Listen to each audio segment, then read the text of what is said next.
Good morning. Good morning. There's John. There we John, go. there comes John. Now we can see Sally, wonderful, and John is coming in. Good morning, everyone. Um, This is Chris Miller with the Minnesota Mississippi River Parkway Commission. Good morning, everyone. Welcome.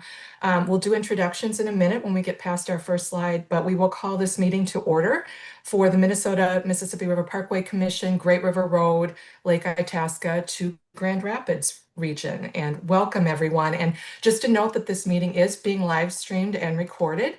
And we are also streaming on YouTube right now, so we might have others from the region watching this morning as well. So welcome, everyone, in whatever form you're with us.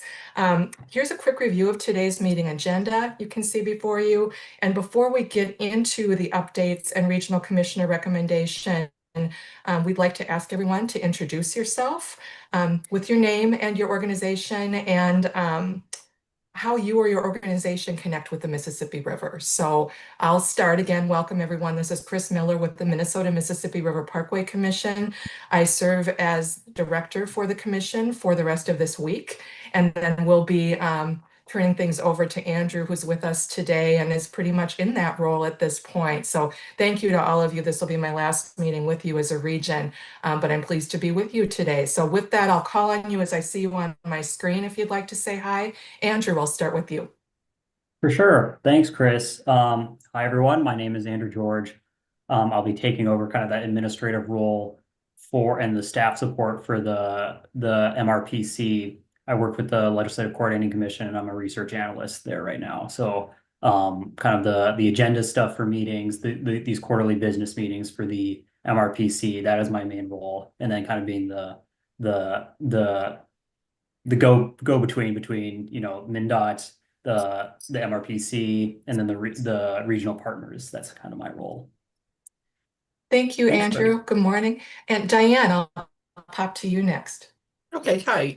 Thanks, Chris. Hi, I'm Diane Henry Wagenstein. I'm also with the Legislative Coordinating Commission, and I'll be supporting the commission as well as a secondary and backup to Andrew too, to whatever Andrew needs, I'm there. So anyway, but long time we'll miss and thank Chris for long time service with the MRPC. She is fabulous, and will always be fabulous, but especially with her role with MRPC. So we thank her for that. Thank you, Diane. Appreciate it. Bruce, good morning. Good to see you. Yeah, good morning. Bruce Hasbergen, Beltrami County Engineer. Wonderful. Thank you for being here. Peter, good morning. Morning, Chris, and thank you for your service. It's been incredible. Peter McDonough, Senior Landscape Architect with MnDOT. I serve as a functional or a technical advisor for MRPC in Minnesota. And I came back from the Baton Rouge 10-state MRPC in September. So we review things including plan your trip, and it's an honor to serve on the Great River Road or the MRPC. It's one of the great tourist and road trips in the country. Thank you. Thank you, Peter. Good morning. And Sally, welcome. Bonjour. Good morning, Sally Finde. I am currently working with the Leech Lake Band of Ojibwe, and I represent a lot of the Ojibwe people that live along the Mississippi River, but I also live on Cass Lake, and the Mississippi River comes through Cass Lake on the southern side of Star Island. And I think that in the past, my work has brought me to this stage because of the fact that I used to be a board member. I still am a board member, but I attend the meetings only when I can. It unfortunately interferes with one of my other meetings, which is Constitution Reform here at Leech Lake. It's the Lady Slipper Scenic Byway Board. So, and I've actually had quite a bit of exceptional opportunities being on this board. This commission, Miigwech, and Miigwech Chris for serving. I mean, it's been a wonderful time getting to know you and learning from you, and you handle everything with perfect cadence. Miigwech. Oh, thank you, Sally. It's been a pleasure working with you. And John, good morning. Good to see you. Good morning. Yeah, I'm John Mason, District 2 Planning Director out of the Bemidji office. So with district office, I suppose we have environmental considerations with the Great River Road and providing access to the river itself and destinations. Wonderful. Welcome. Carol, good morning. Welcome. Good morning, and I'll start by thanking Chris again for being such an amazing leader and creative force. And you also keep us legal, so this is all good. We've made Hope huge so. progress with Diane's help, of course. And now Mhm. Andrew. So I am Carol's off. I'm a landscape architect and work for MnDOT in the Office of Environmental Stewardship with Peter. John, thank you for joining us from Bemidji. It's always good to, since, byways are really a planning mechanism as well as a doing mechanism. We plan and then we implement, and, it's our partnerships with our district planners and even the regional development organizations, et cetera. And, Bruce, the counties do amazing work as well. And so I thank all of you for spending time with us this morning to learn, get some updates and then see where we're going next. Wonderful. Thank you, Carol. Good morning, Megan. Good to see you.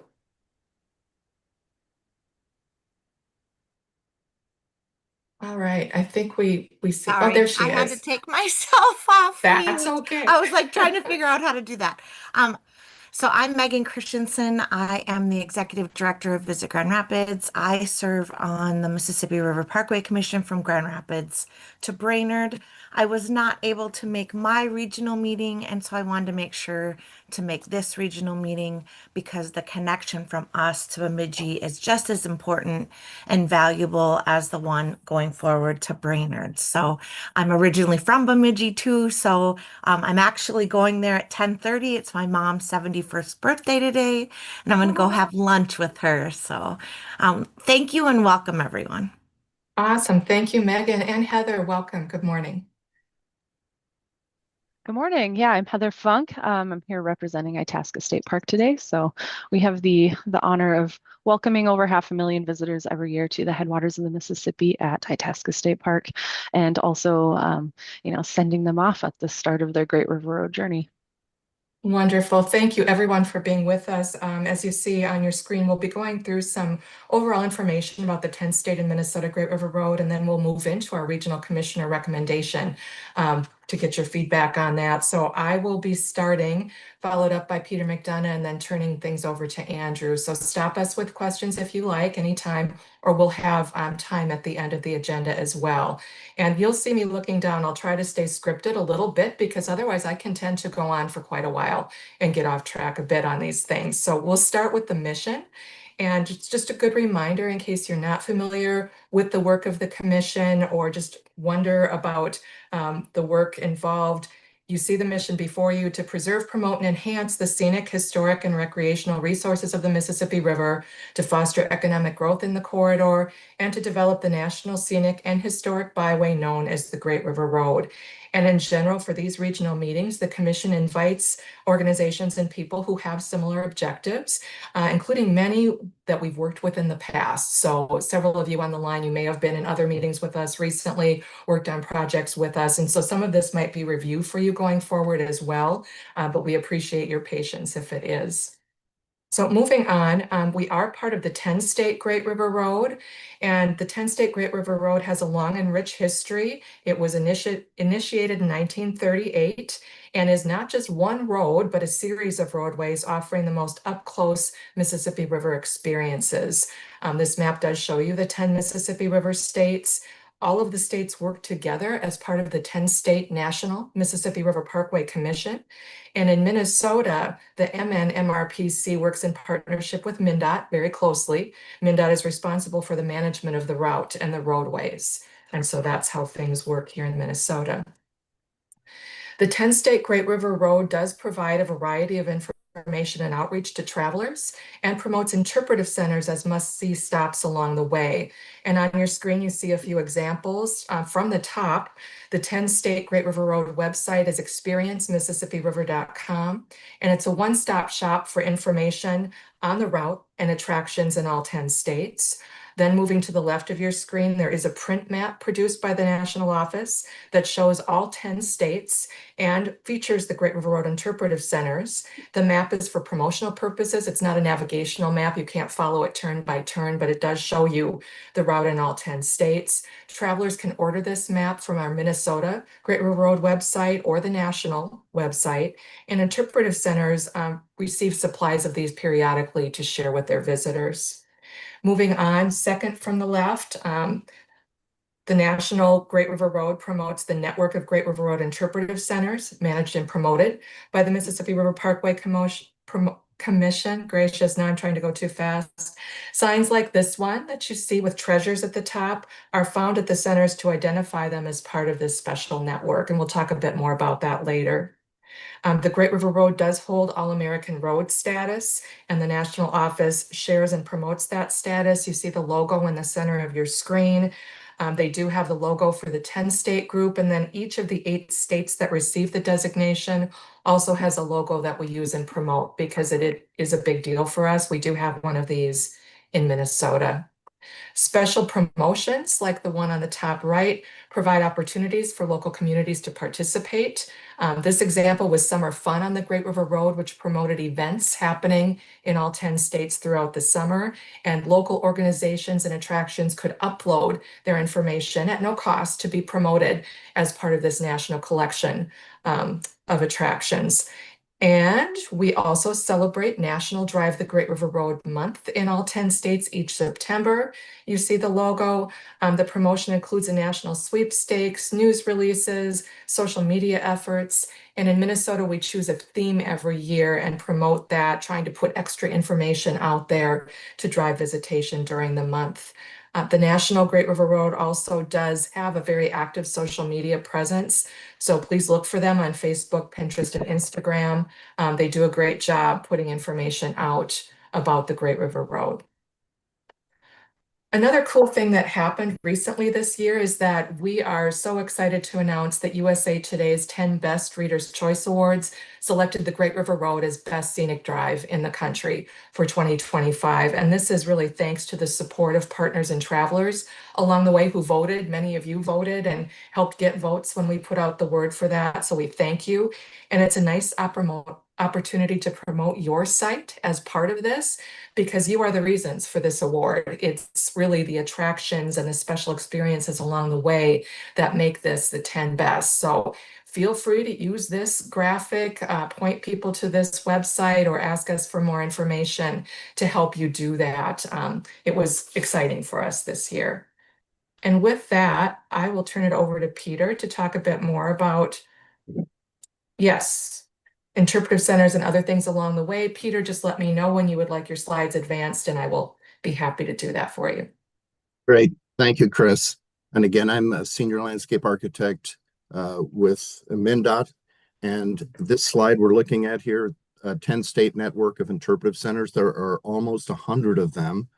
And every one of these interpretive centers went through a process where they applied for and became a Great River Road, I use the term Great River Road sanctioned interpretive center, where they're telling part of the story of the Great River Road. The image on the left shows Jacob Brower at the headwaters at Itasca, and Chris described that's the 10-state image there with the pilot's wheel, which is the green and white pilot wheel is the logo for the 10-state. And then those other interpretive signs, which were in combination with our local partners, which vary from state parks to counties to other regions and districts and municipalities. And I think one of the unique things about the Great River Road is that it is not one road, it is many roads that become one road.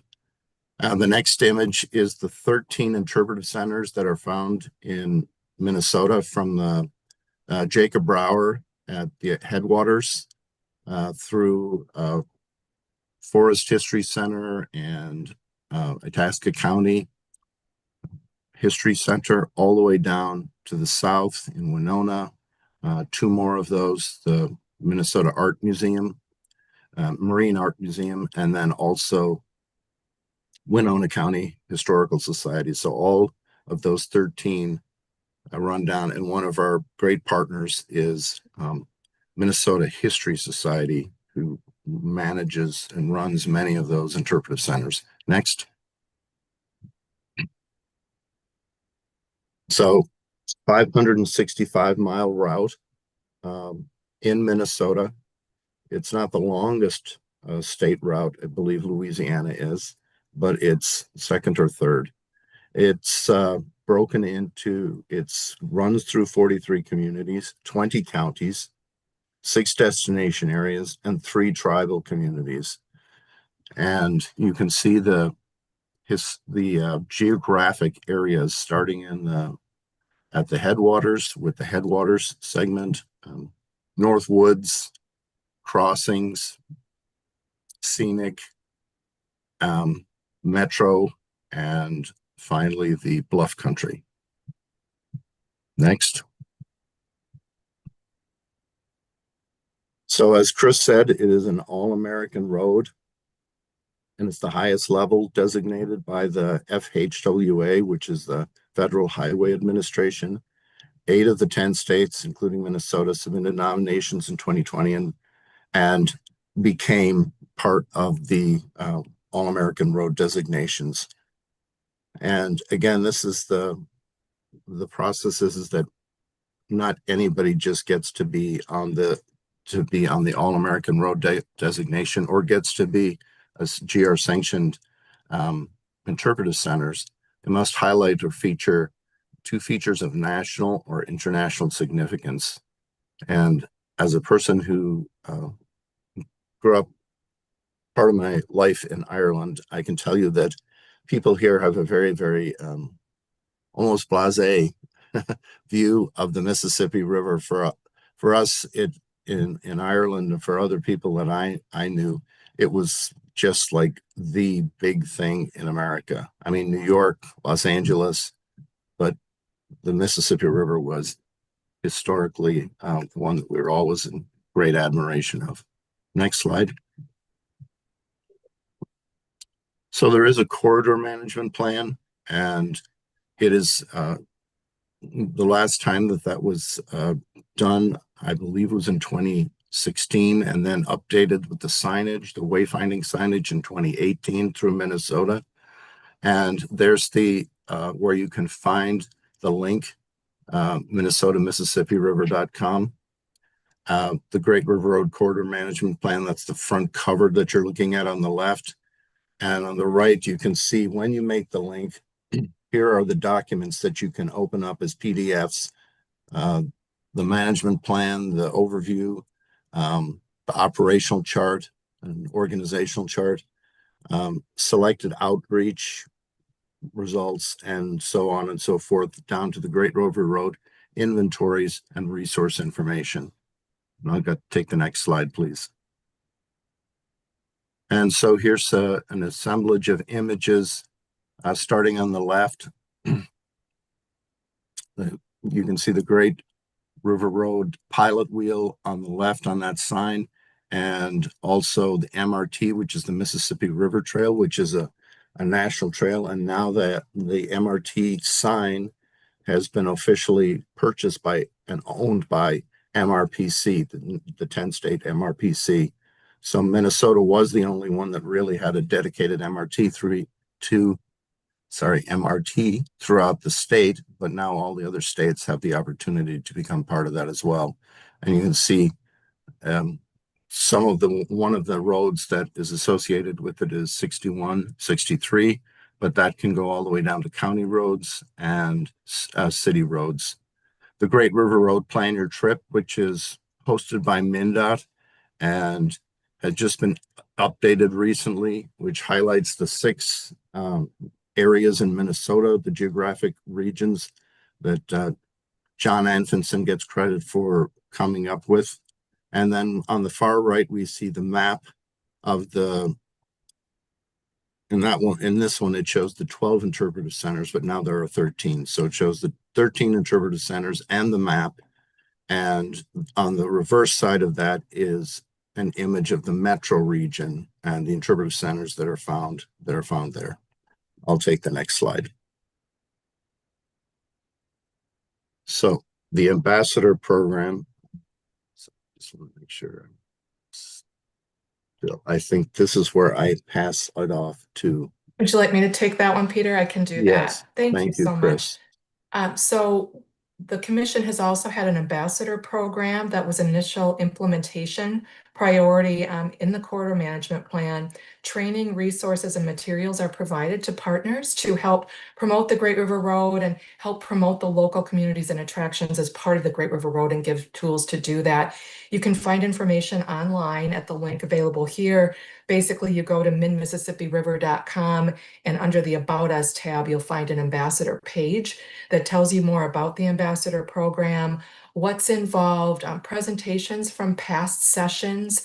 And if you'd like an ambassador orientation session, just let Andrew or Peter know. There'll be contact information at the end of this presentation. But at one time, the commission thought these would be in-person training sessions out along the byway, and then a thing called COVID happened to us as we were going to go out and do those sessions. So we did switch to Zoom sessions, which in many ways was a positive thing. It does allow for some more flexibility. So the commission is happy to organize these for you if you'd like to have a Zoom orientation session and receive some of these materials to use at your locations. That would include maps like you saw on the previous screen. There are also other little things available, stickers that you see in the photo here. They're reflective heavy vinyl stickers that you can use. There's lapel pins. There are some bandanas for special events. Again, Andrew has all of the items in his office and would love to get them out to you, I know. So please know these things are available for you, and for any partners out there, groups large or small, if you'd like to have a session, don't hesitate to reach out, and the commission is happy to organize that for you. So with that, I will turn it over to Andrew for more of the business work of this meeting today, and then there will be some time at the end for discussion and questions as well. Andrew. Thank you, Chris, and thank you, Peter.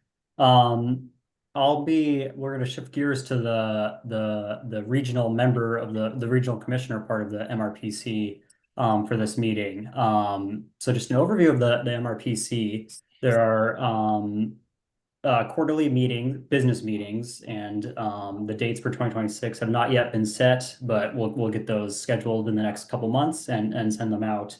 And then contact me for any information you might want shared on an agenda to get on an agenda at an a quarterly MRPC meeting for 2026. For the MRPC, there are 2 members of the Senate, 2 in the House, and then 5 of each region that Peter walked through of the Great River Road. And so obviously we're here for one of those regions today. An at-large MRPC commissioner, and then 5 agency members represented on the commission. There's some technical members from the agencies, and then the LCC, my office, provides administrative and the fiscal support for the MRPC. Go to the next slide. So the MRPC was established in Minnesota Statute 161-14.1419. The fiscal agent is our office, my office, the LCC, and receives its funding through the LCC's operating funds. And it also receives any additional funding, occasional additional funding through federal and state grants, and then one-time state funds. We'll go to the regional commissioner role. So the main responsibilities for regional commissioners is to enact the MRPC mission at national, state, and local levels, to participate in the 4 quarterly meetings of the MRPC annually, and then to participate in the biannual national MRPC meetings and serve on committees at the national level, as well as actively support special events related to the river or the Great River Road. Additionally, at the regional level, the regional commissioner's responsibilities are to enable the regional committees, sort of this group, and stakeholders and other stakeholders to maximize the benefits of the Great River Road, act as a link between the national MRPC, the Minnesota MRPC, and the Regional Great River Road Citizen Committee to foster partnerships and cooperation within the region and harness local resources to implement the mission of the MRPC and coordinate meetings and lead implementation of work by the regional citizen groups. Next slide. The process of the regional commissioner, according to statute, the Minnesota MRPC includes 5 regional commissioners recommended by citizen committees within these regions. A commissioner will be recommended today for a 4-year term for this region. And then this group's recommendation will be shared at the next November meeting of the Minnesota MRPC for their consideration when they appoint a regional member. And then at this point, we'll have the individual interested in the regional commissioner position introduce themselves. So we have we received one application, and that would be Sally Finday. So Sally, if you'd like to unmute and share a little bit about yourself, your background, and your interest on serving for the Minnesota MRPC. Well, certainly. First, to start off, I'm actually culturally an Anishinaabe and an Ojibwe from this area, and I have a lot of knowledge of all the other tribes in Minnesota, and I also interact with them on a statewide table. And I'm also my work here at Leech Lake Band of Ojibwe is broadband. So I've been actively engaged with that, and I brought in an $18.7 million grant so that we could put fiber to our outlying communities, and we could raise a tower out there so that the poorest of poor who can't afford fiber to the home could actually get internet access for free. So what I really want to say about that is, I think my homeland is here at Leech Lake. I have lived in the Twin Cities for much of my adulthood life. But I think it's always been in me to come back here and to help our people with whatever it is that we're doing. Another piece of my work here at Leech Lake is that I am involved in writing the Constitution of the Leech Lake Band of Ojibwe. So that's been a really heavy lift, and it's been going well. And we are about to embark on going from a reservation business committee here at Leech Lake to an actual nation of Ojibwe, Anishinaabe Ojibwe people. So I'm really grateful for that. I also my latest project is to get to the Twin Cities and figure out what we're going to do to help our people who are living on the streets. It's wintertime. You know that the mayor in Minneapolis has taken back has said that there will be no more encampments in the Minneapolis city.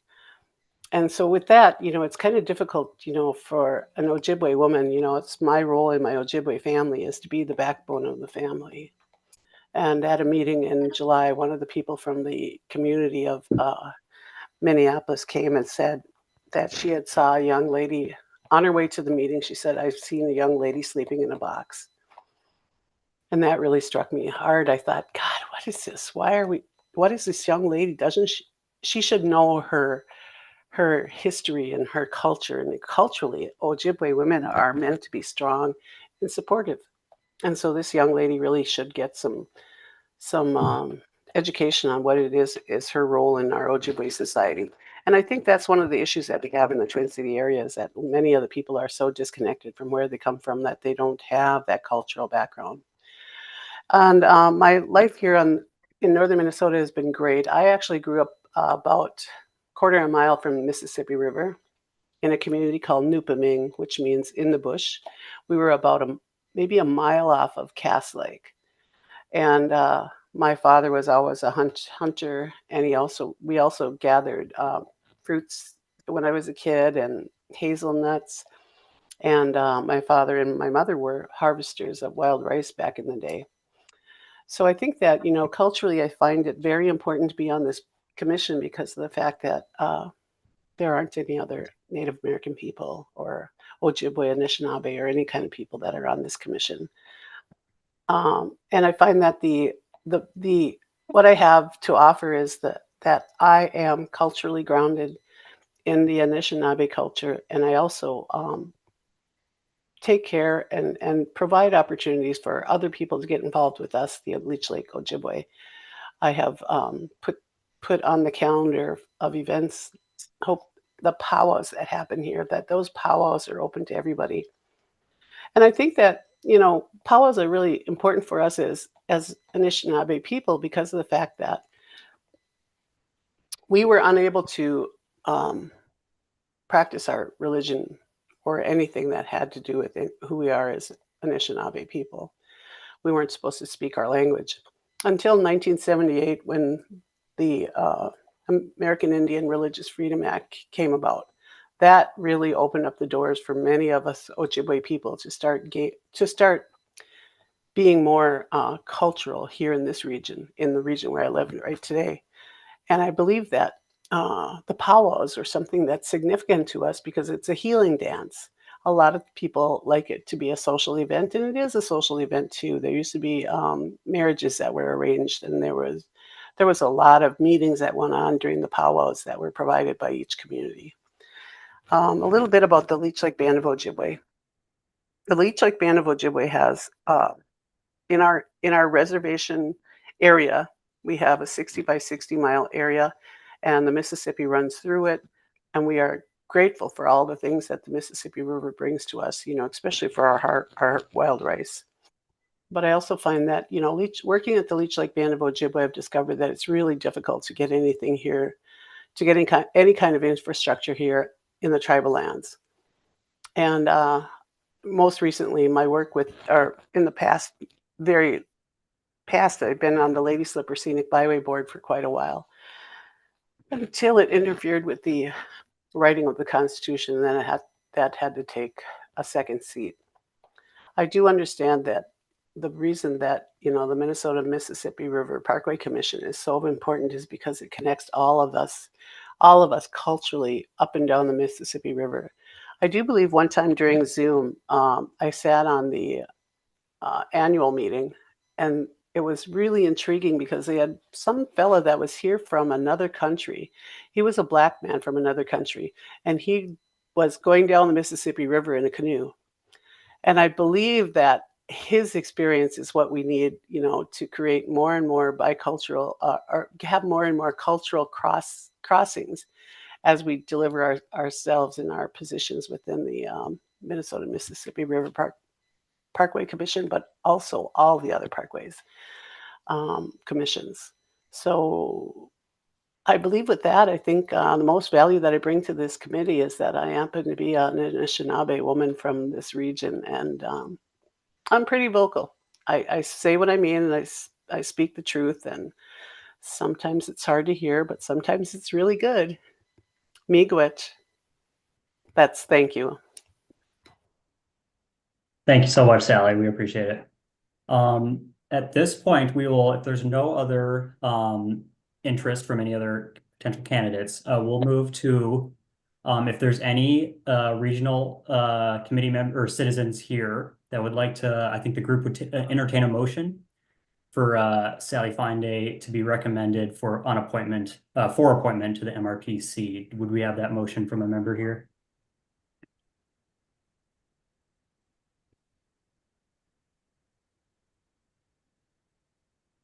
I make a motion that we have Sally Fine-Day as a MRPC commissioner for this region. And thank you, Sally, for stepping up. I second. This is Megan.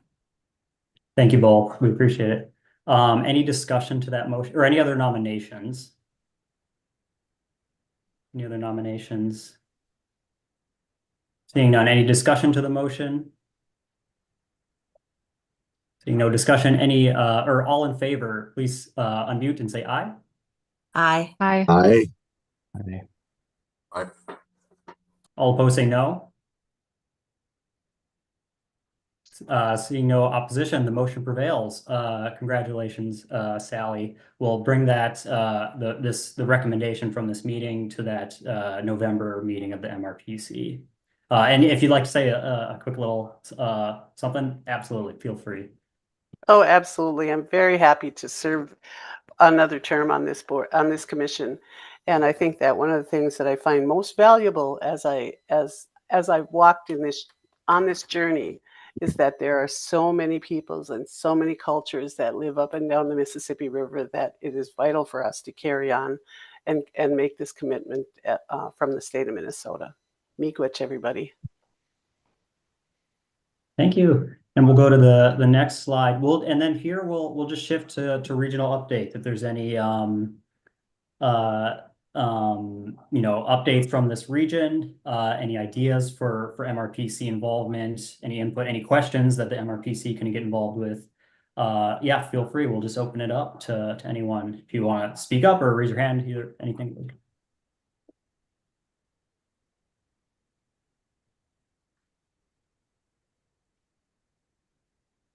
Well, I think that, pardon me, this is Sally Fine-Day. Yeah. I think that one of the things that really always is on my mind is the preservation of our water because of the fact that we can't live without it. So I would like to maybe put on the calendar for the next annual meeting, address the issue of the water and the quality of the water of the Mississippi River and how can we make it better as we move into the future. Miigwech. Thank you, Sally. Any other updates from anyone here? Yeah, I'll share. Itasca State Park this summer has the opportunity to host the We Are Water traveling exhibit. It's a 8-week exhibit, and it is put together by the Minnesota Humanities Center and Minnesota Pollution Control Agency in partnership. And so the focus this year is in 2026 is celebrating the 100-year anniversary of water quality efforts along the Mississippi River. And so we are, again, honored to host that at the headwaters. Part of the exhibit is static pieces that travel to all of the different locations. And then part of the exhibit is custom to the location where it is presently. And so we have the opportunity to bring in a lot of voices from different cultures, different groups, different agencies to kind of speak to what the Mississippi River means to them and why is important to control it, not control it, but protect it. So you're excited for that. Awesome. Thanks, Heather. When is that again? Our hosting period is middle of June to mid-August. So we'll really be able to connect with a lot of people in that summer season. Awesome. Thanks, Heather. Anything else? Not seeing any. We'll finish up here. We can go to the next slide. Last slide, which is just a big thank you. And thank you for your time today, input, suggestions, and then obviously the recommendation that we'll take for the November meeting to the MRPC for Sally's recommendation to be reappointed. So congratulations to you, Sally. And thanks to everyone for being here. My contact information is here.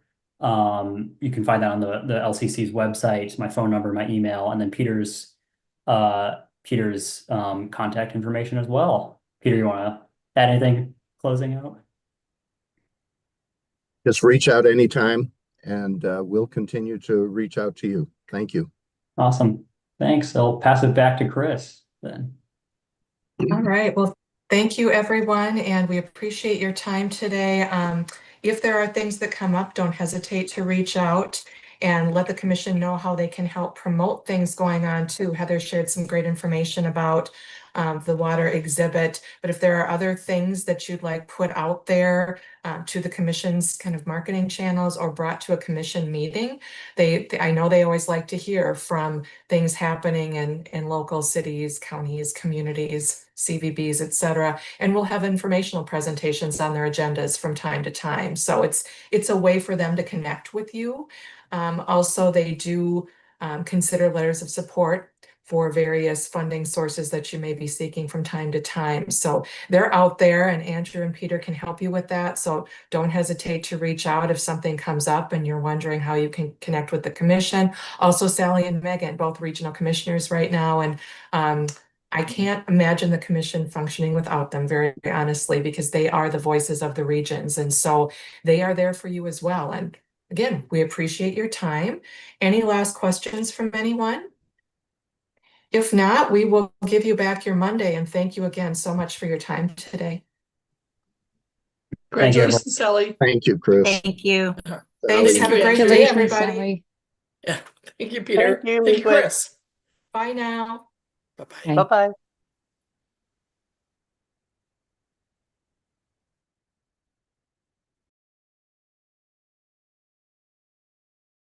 We have our definition of residence. I think Minnesota defines residence in exactly the same way, so I can tell you exactly how we've applied that. In order to pay the electric fuel tax, the owner of the charging station must have an electric fuel license. The owner of the charging station is the one who's responsible for filing and paying the electric fuel tax. Point out that even if there's another entity who's managing or controlling that charging station, it's still the owner who's the one who's responsible for filing and remitting the tax. The license is issued for the physical charging location. So what I mean by that is the address. So you've got a charging location at 123 Main Street. That's the location that has the license. You know, there might be 2, 4, 8 actual charging stations with the plug at that location.